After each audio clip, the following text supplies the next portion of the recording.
नमस्कार मित्रांनो, स्वागत आहे तुमचं आपल्या आजच्या एका नवीन व्हिडिओमध्ये. मित्रांनो, ग्रामपंचायतमार्फत मिळणाऱ्या माहितीबद्दल आज आपण जाणून घेणार आहोत. तर आज आपण जनावरांचा गोठा याचे कामाचे सविस्तर प्रस्ताव व अंदाजपत्रक या व्हिडिओतून बघणार आहोत. आणि जनावराचा जो शेतकऱ्यांसाठी गोठा जो असतो तो फॉर्म कसा भरायचा आपण याची थोडक्यात माहिती जाणून घेणार आहोत.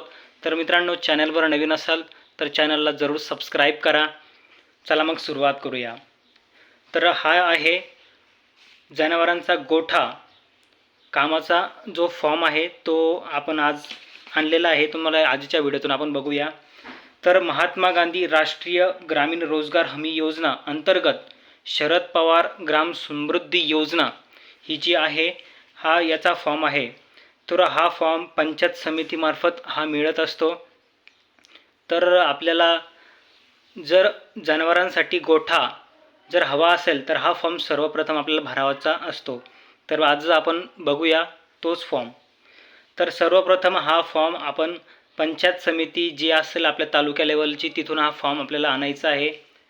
तर सर्वप्रथम तुमचं ग्रामपंचायत जी आहे तिचं नाव इथं जे टाकायचं आहे, त्यानंतर तालुका आणि नंतर जिल्हा, त्यानंतर लाभार्थ्याचं नाव इथे टाकायचं आहे. आणि ज्या ठिकाणी आपला गोठा हा आपल्याला बांधायचा आहे तो गट नंबर इथं आपल्याला टाकायचा आहे. त्यानंतर तुमचा जो प्रवर्ग आहे तो टाकायचा आणि एकूण अंदाजपत्रकीय रक्कम ही ह्या ठिकाणी समोर टाकायची आहे. त्यानंतर आहे चेकलिस्ट, म्हणजे अशा प्रकारे आपल्याला तो जनावरांचा गोठा आपल्याला इथं टाकायचा आहे. त्याचे चेकलिस्ट आवश्यक कागदपत्रे आपण बघूया. तर आहे ग्रामसभाचा हा ठराव तुम्हाला इथं जोडायचा आहे. त्यानंतर तुमचा प्रवर्ग जे सर्टिफिकेट असेल ते तुम्हाला इथे जोडायचं आहे. नमुना नंबर 8 किंवा 7/12 उतारा येथे तुम्हाला तुमचा जोडायचा आहे. त्यानंतर अंदाजपत्रक येथे जोडायचं आहे. त्यानंतर भूमिहीन असल्याचा, अल्पभूधारक, अपंग, शेतकरी असल्याचा इथं पुरावा जोडायचा आहे. त्यानंतर आहे जनावरांसाठी गोठा शेळ्यांचा तपशील, एकूण संख्या इथे तुम्हाला समोर टाकायची. समोर आपण बघूया. यापूर्वी जनावरांचा गोठा या कामाचे लाभ न घेतल्याचे प्रमाणपत्र तुम्हाला ग्रामपंचायतकडनं हे मिळत असते, ते पण तुम्हाला घ्यायचे आहे. त्यानंतर प्रस्तावित जागेचा GPS फोटो आपल्याला घ्यायचा आहे. ज्या ठिकाणी आपल्याला गोठा बांधायचा आहे तिथून त्या जागेचा GPS फोटो काढून आपल्याला तोही सुद्धा घ्यायचा आहे. त्यानंतर उपलब्ध पशुधन यांचे GPS मध्ये टॅगिंग फोटो हे सुद्धा काढून घ्यायचं आहे. त्यानंतर जॉब कार्ड जर असेल, जॉब कार्ड हे प्रत्येकाकडे असेल तरच हा फॉर्म भरता येतो. आणि बँक पासबुक आणि आधार कार्डसुद्धा तुम्हाला यासोबत जोडायचं आहे. त्यानंतर ग्रामपंचायतचे मागणी पत्र हे सुद्धा जोडायचं आहे. त्यानंतर गट विकास अधिकारी यांचा पंचायत समितीकडनं तुम्हाला सही, शिक्का हे सुद्धा घ्यायचं आहे.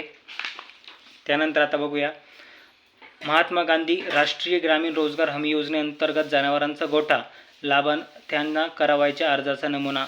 मित्रांनो, तुम्हाला हा अर्जाचा नमुना दिसत असेल तर अर्जदाराचे नाव इथं भरायचे, पत्र व्यवहार, अर्जदाराचा प्रवर्ग, लिंग, पुरुष स्त्री इथं लिंग टाकायचे, समोर आधार कार्ड नंबर टाकायचा. नंतर अर्जदार दारिद्र्य रेषेखालील आहे किंवा नाही हे सुद्धा टाकायचं आहे. अर्जदाराच्या मालकीची स्वतःची शेतजमीन आहे का हे सुद्धा टाकायचं आहे.